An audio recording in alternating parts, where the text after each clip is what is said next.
Hello everyone, welcome to HK education. तो अभी हम क्लास 11th में पढ़ रहे थे मॉर्फोलॉजी इन फ्लावरिंग प्लांट। तो मॉर्फोलॉजी इन फ्लावरिंग प्लांट्स में अभी तक हमने क्या देखा था? About the roots and about their external structure, that is morphology. अभी हम क्या कवर करेंगे इसमें? Next part, that is stem. तो स्टार्ट करते हैं स्टेम से। स्टेम में हमने क्या कहा था? दैट इज हम रूट और स्टेम को कैसे आइडेंटिफाई करेंगे। अगर हमें कोई प्लांट का पार्ट मिलता है तो हम उसमें ये कैसे पहचानेंगे that this part is the root और this part is the stem? There is an identification feature, that is on stem you will see the presence of nodes and internodes.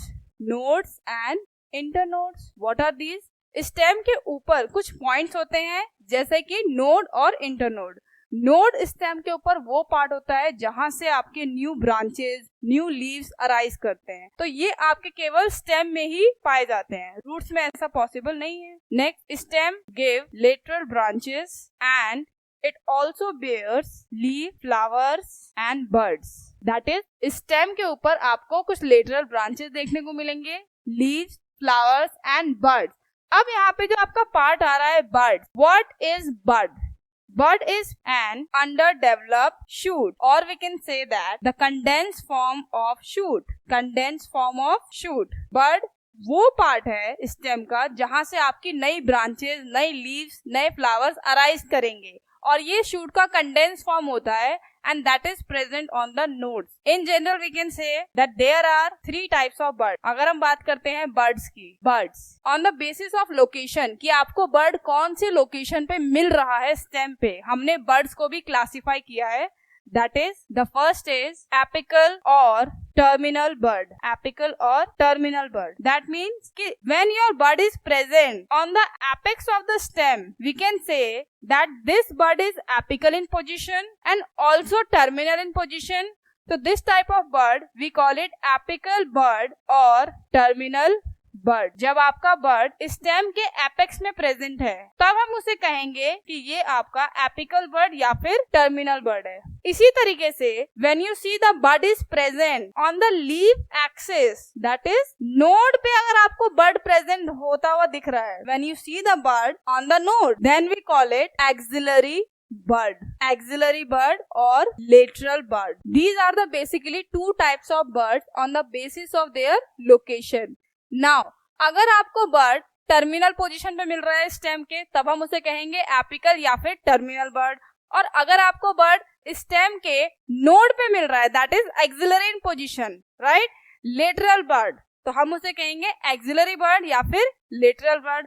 अब अगर नोड के अलावा बर्ड कहीं और से भी grow कर पा रहा है या कहीं और हमें मिल रहा है, जैसे स्टेम पे हमें प्रॉपर बर्ड मिल रहा है, लेकिन अगर स्टेम के अलावा किसी और पार्ट से मिल रहा है, जैसे ब्रायोफाइलम के लीफ मार्जिन पे, कई बार रूट्स में, तो हम उसे कहेंगे adventitious bird. The third part is adventitious bird. That means when the bird is not arising from the node of the stem, it is arising from the other part. This is the leaf of bryophyllum and here you can see the bud is arising on the margin of the leaf. और अब इसी margin से जो आपका bird arise कर रहा है, इससे आपके न्यू लेटरल ब्रांचेस ग्रो करेंगी। That's So this is all about the bird. Now let us classify the stem also. अभी हमने देखा कि ठीक है बर्ड के कितने टाइप्स हो सकते हैं, अब स्टेम के भी डिफरेंट टाइप्स हो सकते हैं। वो कैसे? By the help of this chart we can study in the stem modification. Stem खुद को मॉडिफाई करती है अंडर द अनफेवरेबल कंडीशन। जब उसे लगता है कि इस कंडीशन में मैं सर्वाइव नहीं कर पाऊंगी, तो वो अपने अंदर कुछ मॉडिफिकेशंस करती हैं और हमें स्टेम अलग अलग पार्ट्स में, अलग अलग प्लेसेस पे दिखाई देते हैं। तो इसे स्टार्ट करते हैं। First is aerial modification. Aerial modification का मतलब क्या है कि जब आपका स्टेम अबव द ग्राउंड है, वहां पे आपको कैसे मॉडिफिकेशन देखने को मिल रहे हैं स्टेम में, we call it aerial modification. इसमें आप क्या देखोगे? Creepers, trailers and climbers, right. Next is sub aerial modification, जिसमें आपको देखने को मिलेंगे runner, stolon, sucker and offshoot. And the third is underground stem modification. That means when the stem is present under the ground, under the soil where the root is also located, make sure that root is the underground part of the plant and stem is the upper part of the plant. But sometimes when the condition is not favorable, the stem also become underground. So we call it the modification of the stem. Now, underground modification of stem. इसमें आप क्या देखोगे? bulb, corm, rhizome and tuber. So आज हम क्या cover करेंगे इसमें? Underground stem modification. इसे स्टार्ट करते हैं. You can see last lecture में हमने कवर किया था the modification of root. जैसे हमारी स्टेम का मॉडिफिकेशन हम अभी पढ़ रहे हैं, उसी तरीके से एनसीईआरटी में रूट के मॉडिफिकेशंस को दिखाया गया है, जिसमें आपको सबसे पहले एस्परेगस दिख रहे हैं कि आपके रूट में स्टोर फूड है. सेकंड आप देख रहे हैं टर्निप, कैरेट, स्वीट पोटैटो. आपको दिख रहे हैं कि these are the roots. Here are roots hairs. Root hairs are also present. These are root hairs. और जब रूट में फूड स्टोर हो जाती है, देन हमें ऐसे स्ट्रक्चर देखने को मिलते हैं. These are the common example turnip, carrot and sweet potato. Next आपको क्या दिख रहा है बेटा कि अब आपके रूट में जो मॉडिफिकेशन हुआ है वो फूड के स्टोरेज के लिए नहीं हुआ है, बल्कि रेस्पिरेशन के लिए हुआ है. रेस्पिरेशन के लिए मतलब कई ऐसे इलाके होते हैं जहाँ पे सॉइल के अंदर प्रॉपर ऑक्सीजन, प्रॉपर गैसियस नहीं होते हैं अवेलेबल. उस केस में रूट क्या करते हैं कि वर्टिकली अपवर्ड ग्रो करती हैं, सॉइल के बाहर निकल के वर्टिकली अपवर्ड ग्रो करती हैं, और ऐसे स्ट्रक्चर को हम कहते हैं न्यूमैटोफोर्स.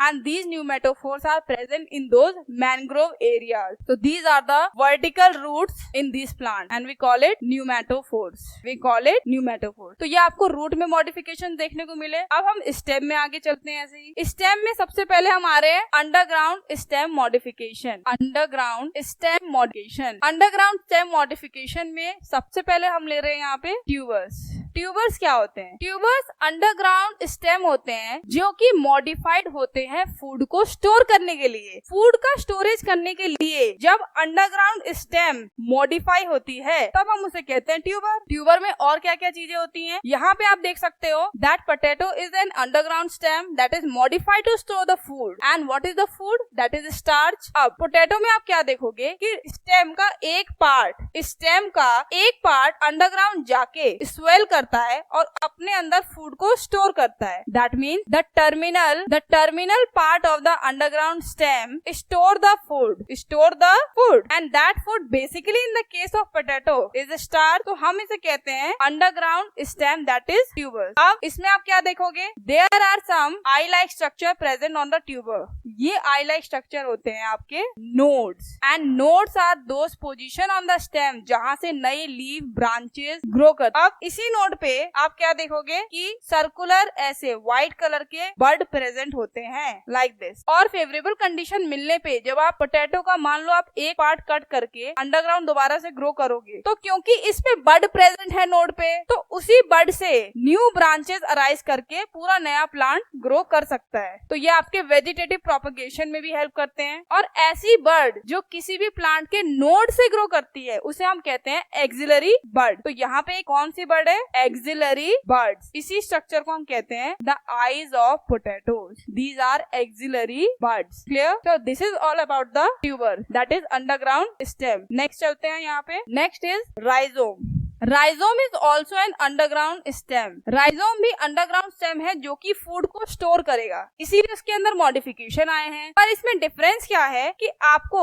ये हॉरिजॉन्टल ग्रो होता हुआ दिखेगा. That is it is horizontal in position, and there are also nodes and internodes. These are nodes and these are internode, that is placed between the two nodes. वहाँ पे आप देखोगे scaly leaves and buds. अब यहाँ पे आपको क्या ध्यान रखना है कि राइजोम के केस में आपको कुछ रूट लाइक स्ट्रक्चर यहाँ से दिखाई देंगे, और हमें पता है कि रूट जनरली सीड के रेडिकल वाले पार्ट से ग्रो करती है, तब हम उसे कहते हैं प्रॉपर रूट. अगर सीड के रेडिकल वाले पार्ट से रूट ग्रो नहीं करती है तब हम उसे कहते हैं एडवेंटिशियस रूट. तो इस केस में भी रूट आपके एक अंडरग्राउंड स्टेम से ग्रो कर रही है, तो ऐसी रूट्स को भी हम क्या कहेंगे?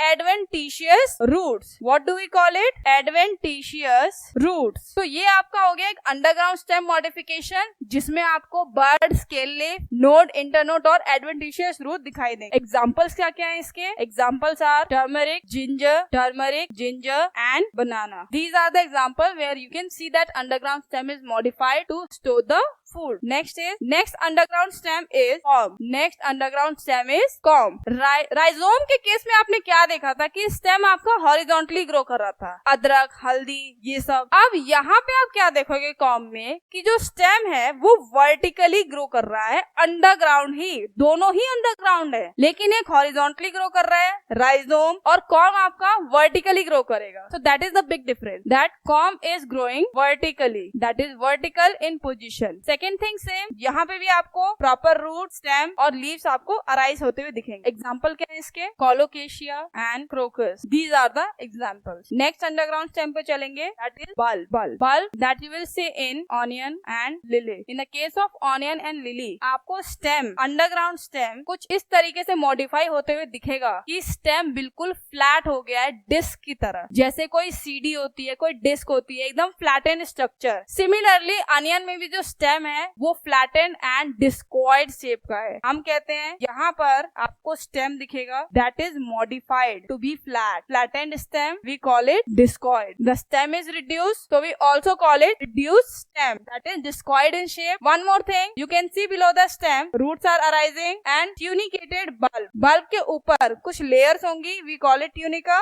और उसके अंदर fleshy leaves होंगी। Leaves are also modified here, fleshy leaves. इसके बाद these are other type of leaves, then inflorescence, bracts and flowers. तो ये पूरा स्ट्रक्चर हुआ हमारे ऑनियन का। तो अंडरग्राउंड स्टेम कैसे खुद को मॉडिफाई कर सकती है for the purpose of storage, वो आपने देखा। हमने सबसे पहले देखा ट्यूबर के केस में कि पोटैटो कैसे अंडरग्राउंड स्टेम है। सेकंड हमने देखा राइजोम जो कि हॉरिजॉन्टली ग्रो कर रहा है, जिंजर, टर्मरिक, इन सब में आपको दिखाई दे रहा है राइजोम। इसके बाद आपने देखा कि वर्टिकली भी ग्रो कर सकती है underground stem in a case of corm, and the last is bulb, जिसमें आपको फ्लैटेंड डिस्क लाइक स्टेम देखने को मिलेगी, bulb. So this is all about the underground stem modification. See you in the next lecture. Thank you.